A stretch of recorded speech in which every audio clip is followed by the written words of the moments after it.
স্থানীয় সময় সোমবার সন্ধ্যা 6:30 ইরানের রাষ্ট্রীয় টেলিভিশন IRIB-তে লাইভ খবর পড়ছিলেন শহর ইমানি নামের একজন সংবাদ পাঠিকা।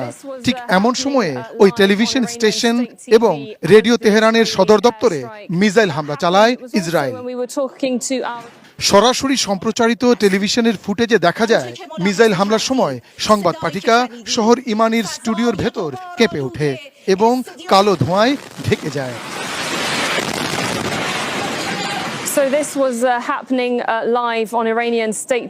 এই হামলার বিস্তারিত বা ক্ষয়ক্ষতির তথ্য এখনো প্রকাশ করা হয়নি, যদিও এই হামলার কিছুক্ষণ আগেই ইরানের রাষ্ট্রীয় টেলিভিশন ও রেডিও অদৃশ্য হতে যাচ্ছে বলে হুমকি দিয়েছিলেন ইসরায়েলের প্রতিরক্ষামন্ত্রী ইসরায়েল কাজ।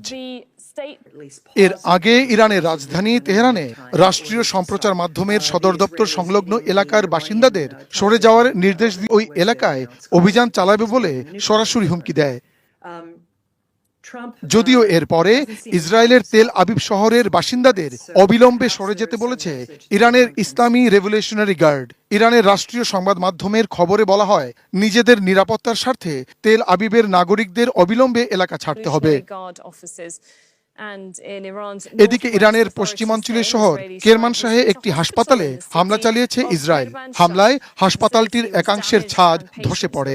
হতাহতের খবর স্পষ্ট জানানো হয়নি, তবে এই হামলাকে আন্তর্জাতিক আইনের লঙ্ঘন ও যুদ্ধাপরাধ বলে অভিহিত করেছে ইরানের পররাষ্ট্র মন্ত্রণালয়। নিশীথ সূর্য,